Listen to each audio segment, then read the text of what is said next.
بعض جگہوں پہ بعض لوگ بڑے تیز ہوتے ہیں، یعنی ان سے آپ کی ملاقات ہوتی ہے تو بندے کو محسوس ہوتا ہے کہ یار اسے تو پہلے ہی ساری باتوں کا پتہ ہے، اور کئی دفعہ ان سے ملنے کے بعد احساس ہوتا ہے کہ یار اس سے تو تھوڑا سی ہی لیتے تو بہتر تھا، یہ تو بات بڑی آگے نکل گئی۔ سارا پتہ ہوتا ہے، باشعور ہوتے ہیں، لیکن ڈر آتا ہے اللہ سے۔ اتنا باشعور آدمی، سمجھدار، پنچایت، پریا، لوگ، دین، دنیا سارا پتہ ہے، نماز کا ٹائم آ گیا تو وہ چھپتا پھرتا ہے، اس کی طبیعت پر بوجھ بن رہا ہے معاذ اللہ اللہ کے حضور حاضر ہونا، اسے خیر کا کام کرنا پڑ رہا ہے تو وہ ادھر ادھر نکلتا جا رہا ہے۔ تو سوال یہ ہے کہ پھر یہ شعور کا کیا مطلب رکھا ہوا ہے ہم نے؟ پھر اللہ سے دعا کرنے کی ضرورت نہیں۔ وہ حضرت عارف رومی رحمۃ اللہ تعالی علیہ فرمایا کرتے تھے بعض لوگوں کو رب سارا کچھ دیتا ہے، سجدے کی توفیق نہیں دیتا۔ اس کا مطلب یہ ہے کہ وہ کہتا ہے یہ سارا کچھ لے اور نکل جا، میرے گھر نہ آنا، رکھ سارا کچھ پاس۔ رب سے عافیت مانگی جائے، اس سے اس کا فضل مانگا جائے، اس سے اس کا کرم مانگا جائے۔ اللہ کے پیارے رسول صلی اللہ تعالی علیہ وآلہ وسلم اس عافیت مانگنے پر زور دیتے، توجہ دیتے۔ میں آپ کو صحیح بتاتا ہوں، رب نے اگر کسی بندے کو عافیت میں رکھا ہو نا تو حالات کیسے بھی برے چل رہے ہوں اس کا بگاڑ کچھ نہیں سکتے۔ اور اللہ تعالیٰ معاف کرے 100 دفعہ خاکم بدہن، اگر کسی وقت اس کے کرم کی نگاہ پھر جائے تو پھر سارے اسباب سمیت بھی انسان اپنے پیروں پہ کھڑا نہیں رہ سکتا۔ اس سے جب تک طلب کرم نہیں ہوتا، طلب عافیت نہیں ہوتی، اس کی بارگاہ سے جب تک بندہ مومن پورا رجوع نہیں کرتا، یہ عافیت اتنی اعلیٰ چیز ہے کہ نبی پاک علیہ السلام نے فرمایا اذان اور اقامت کے درمیان جو وقت ہوتا ہے اس میں دعائیں رد نہیں ہوتی۔ دعا مانگا کرو گے تمہاری اللہ اپنے فضل سے قبول کر لے گا۔ عرض کی یا رسول اللہ کیا مانگے؟ تو فرمایا عافیت مانگو رب سے۔ حضرت انس بن مالک حدیث کے راوی ہیں رضی اللہ تعالیٰ عنہ، یہاں بھی فرمایا یہ عین قبولیت کا ٹائم ہے، اب اللہ سے عافیت مانگ لو، اس کی پناہ۔ ہم دعاؤں میں بھی محدود ہو جاتے ہیں۔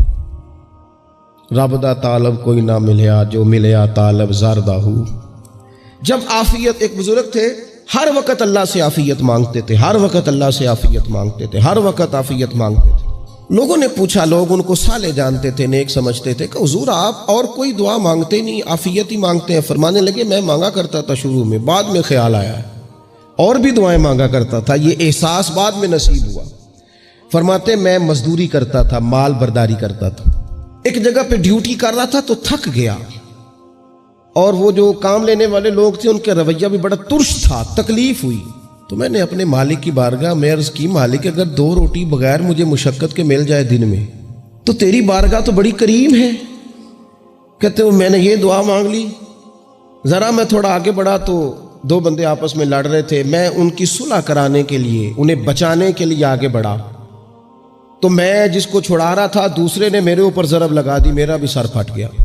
تھوڑی دیر کے بعد وہاں پولیس آ گئی، وہ تینوں کو لڑنے والا سمجھ کے اٹھا کے لے گئے، مجھے جیل ہو گئی۔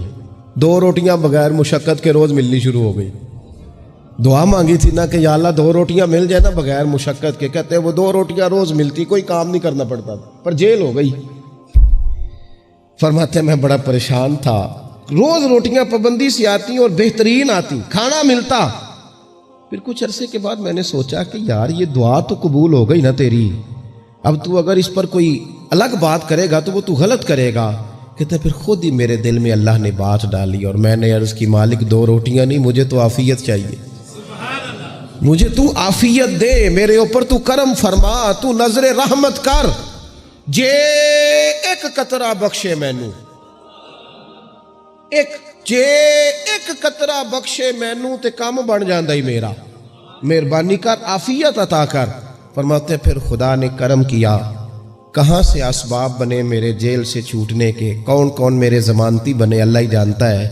فرماتے ہیں دروازے بھی کھل گئے، رزق بھی ملتا ہے، صحت بھی میسر ہے، سجدہ بھی کر لیتا ہوں، سویرے تلاوت بھی کرتا ہوں، شام کو مدینے والے کی بارگاہ میں رج کے درود و سلام بھی عرض کرتا ہوں۔ میں ممکن ہوتا ہے تو کسی غریب کی داد رسی بھی کرتا ہوں. اب سمجھ آئی ہے. ربنا آتنا فی الدنیا حسنۃ وفی الآخرۃ حسنۃ وقنا عذاب النار.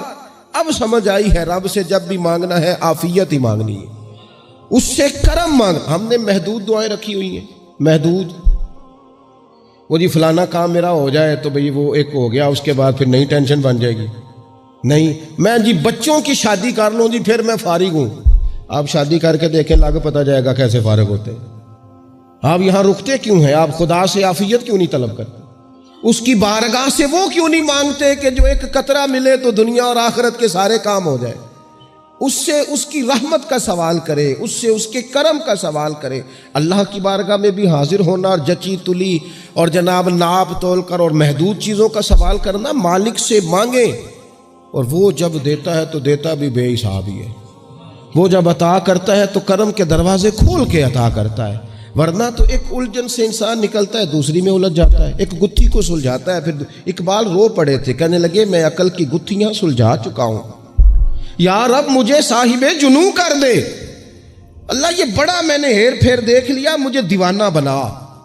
اب مجھے جنون ہو, اب میں کسی کے لیے رویا کروں, اب میں کسی کی یاد میں تڑپا کروں, اب میں رات کسی کے لیے میری آنکھیں بیدار رہیں. یہ بڑی ہو گئی دنیا داری. عقل کی گتھی حالانکہ نہیں سلجھتی, پر اقبال کہتے ہیں عقل کی گتھیاں سلجھا چکا ہوں, یا رب مجھے صاحب جنوں کر دے. اور پھر کہنے لگے بجھی عشق کی آگ اندھیر ہے, اب یہ مسلمان نہیں یہ خاک کا ڈھیر ہے. تو مٹی بن کے رہ گیا کیا؟ کہاں اپنی ساری توجہات کا قبلہ کس چیز کو میرے عزیزو؟ اللہ سے عافیت. نبی پاک علیہ الصلوۃ والسلام نے ایک شخص سے پوچھا کیا دعا مانگ رہے ہو؟ تو اس نے کہا یا رسول اللہ میں اللہ کی بارگاہ میں صبر کا سوال کر رہا ہوں.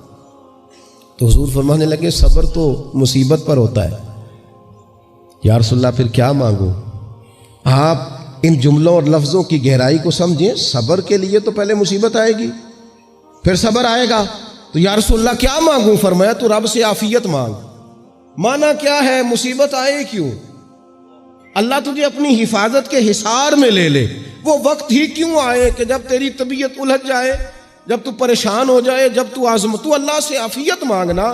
جب تو عافیت مانگے گا تو اگر کبھی مشکل آئے گی بھی نا تو خدا پھر اپنے فضل سے مشکل سے نکلنے میں رستہ بھی بڑی جلدی عطا فرمائے گا اور تیرے اوپر فضل فرمائے گا. اگر عافیت, ہارون رشید نا اپنے محل کی چھت پہ ٹہل رہا تھا سب سے اوپر والے چوارے پر, نیچے سے حضرت بہلول دانا گزر رہے تھے, اوپر اس کے ساتھ سپاہی بھی تھے, گن مین بھی تھے. اس نے کہا یہ بابا تو ذرا اوپر اٹھاؤ.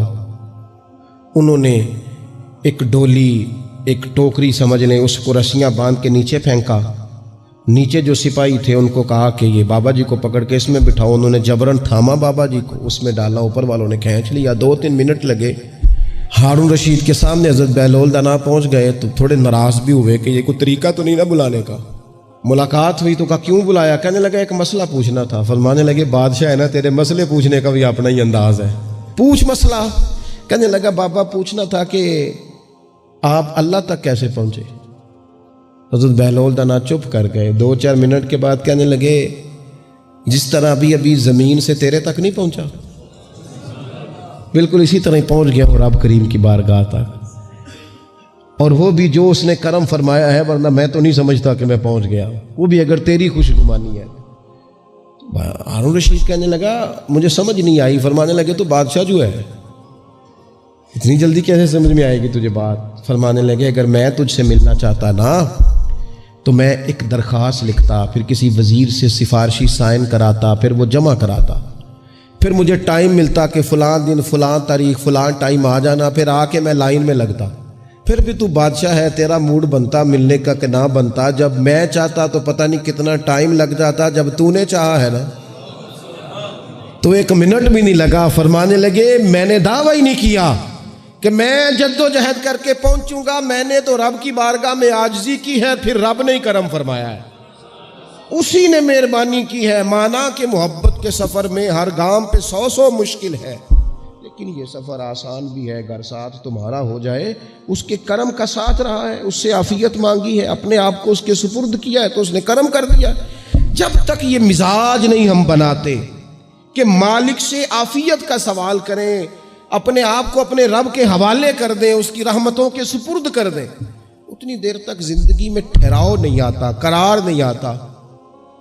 مشکات میں موجود ہے، اللہ کے پیارے رسول صلی اللہ تعالیٰ علیہ وسلم تیمارداری کے لیے گئے تو صحابہ کرام فرماتے ہیں وہ بندہ نا اتنا پتلا نحیف اور لاغر ہو گیا تھا جس طرح چڑیا کا بچہ ہوتا ہے، کمزوری ضعف طاری تھا۔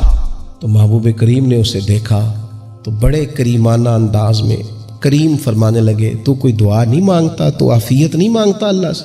عرض کی یا رسول اللہ صلی اللہ تعالیٰ علیہ وسلم، میں نے اپنے رب کی بارگاہ میں عرض کی ہے مالک قیامت کا عذاب بڑا سخت ہے، میں نہیں برداشت کر سکتا، تو نے اگر مجھے کوئی سزا دینی ہے تو یہیں دے لے، قیامت کو نہ دینا۔ تو کہتے ہیں محبوب فرمانے لگے سبحان اللہ، او خدا کے بندے تو رب کی سزا دنیا میں بھی نہیں سہ سکتا، اللہ سے یہ بھی سوال نہ کر، تو رب سے کہہ ربنا آتنا فی الدنیا حسنۃ وفی الآخرۃ حسنۃ وقنا عذاب النار، تو رب سے دنیا میں بھی حسنہ مانگ، بھلائی مانگ، تو آخرت کے لیے بھی بھلائی مانگ، تو اس سے عافیت کا سوال کر، تو نے یہ سوال کیوں کیا؟ عرض کی یا رسول اللہ کرم ہو گیا ہے، مجھے سمجھ آ گئی، اب میں اسی طرح ہی کروں گا۔ عزیز دوستو، ہم کہاں سہ سکتے ہیں؟ ہم دنیا میں رب کی سزا ہم نہیں سہ سکتے، ہم کمزور ہیں، تو گرمی نہیں سہ سکتے، شدید سردی نہیں سہ سکتے، شدت کی بھوک لوگ نہیں سہ سکتے، کوئی آزمائش نہیں سہ سکتے۔ وہ جو لوگ بعض اوقات کہہ دیتے ہیں نا جی فلاں چیز ہمارے اعمال کا نتیجہ ہے، تو میں کیا کرتا ہوں نا کو یار، ہم تو یہ بھی نہیں سہ سکتے، ہم کہاں برداشت کر سکتے ہیں، ہمیں تو وہ معاف ہی فرمائے، ہم حساب والے ہے ہی نہیں، ہم تو صرف معافی والے ہیں۔ ہم سے نہ حساب پوچھے، اس نے حساب پوچھا تو پھر تو بڑی مشکل ہو جائے گی، اگر اس نے حساب پوچھا تو بڑی رسوائی ہو جائے گی، اگر حساب پوچھا تو مشکلات سامنے دکھائی دینے لگ جائیں گی۔ ہم سے تو وہ درگزر والا معاملہ کرے، ہم سے تو وہ کہے جا میں نے محبوب کے صدقے تجھے معاف کیا، جا تیرے لیے رحمت اور بخشش والا فیصلہ